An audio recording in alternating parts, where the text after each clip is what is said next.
Hi,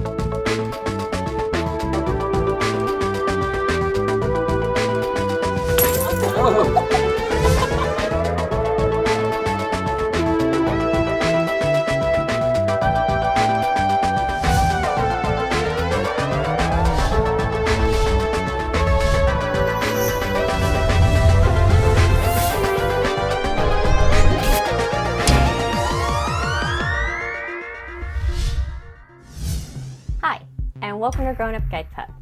If you watched last week, you saw that we took Ricky to Las Vegas. Well, this week we continue with our trip and our time at the Western States Veterinary Conference. Every year, people from all over the country gather to go to the Western States Veterinary Conference to continue their education. So if you're not aware, I'm a licensed veterinary technician and work at an emergency clinic.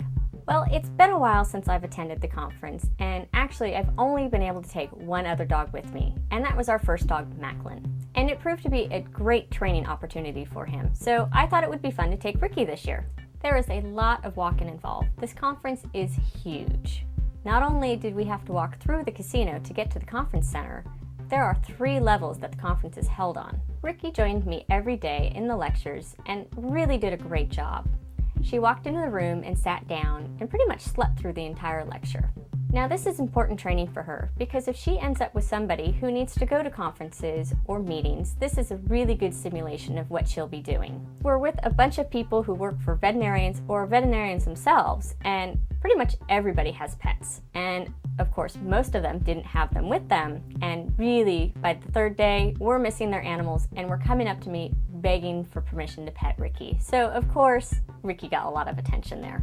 Also at the conference is a humongous exhibit hall with all kinds of distributors showcasing their products. Ricky did a great job walking through the exhibit hall and even came across a few other dogs while we were there. And knowing that Ricky has a little bit of dog distraction, she was just on fire and doing everything I asked of her with great enthusiasm and a lot of poise. Now, I'm sure you've noticed that most of this footage, Ricky is wearing a purple head collar instead of her red one.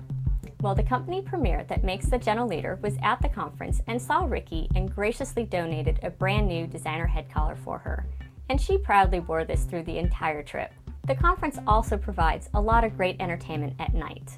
On the last night, Mike Rowe from Dirty Jobs was there to give us a talk on his experience with animals during his show. Now, I was in lectures pretty late that day, and we didn't get into line as soon as we'd like, and the line was very long.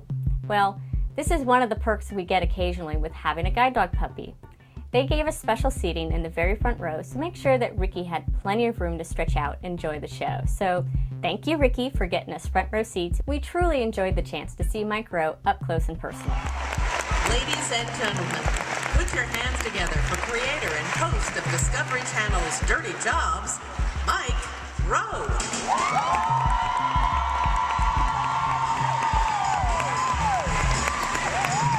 Confidence is very high. Good evening. Thanks for waiting. Thanks for sitting.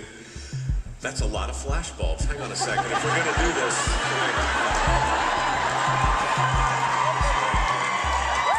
Hang on. 1, 2, 3. Everybody smile. There we go. Actually, that's not bad. Over the last year, our show has really grown and we've gained a lot of fans. Well, it turns out one of our fans lives in Las Vegas, and her name is Marlise, and she has graduated within this last year with her guide dog, Gable, and we decided to have breakfast with the 2 of them. Ricky and Gable really hit it off. They were both laying nice and calmly underneath the table, but at times they were trying to play with each other. They both knew they were on duty working and that they weren't supposed to be playing, but they sure made an attempt to play with each other without breaking the rules too much while we had our breakfast. During our time with Marlise and Gable, Marlise told us some of the great things that Gable does for her. He has learned to find cash registers for Marlise while they are out shopping, along with public restrooms. Now, we thought this was really interesting that he has always brought her to the ladies' room and has never accidentally brought her to the men's room. Gable can even find open seats for Marlise. When they're on public transit, if they walk on a bus and there's an open seat, Gable will take her right to it. But probably the most impressive story that Marlise told us about her time with Gable was the time that she was crossing the street and she could hear some tires screeching, and all of a sudden Gable backed up, pulling her out of the way of an oncoming car. It's stories like this that make us so proud to be part of the process as puppy raisers for these guide dogs. We're always impressed with everything that these dogs do for these people and know exactly how much they mean to them. That's all the time we have for this week. A huge thank you to Marlise and Gable for joining us for breakfast and sharing some wonderful stories about your adventures together. Make sure you tune in next week when we announce how one of our viewers can win a gift basket of Nylabone products. So thanks for watching, and we'll see you next time.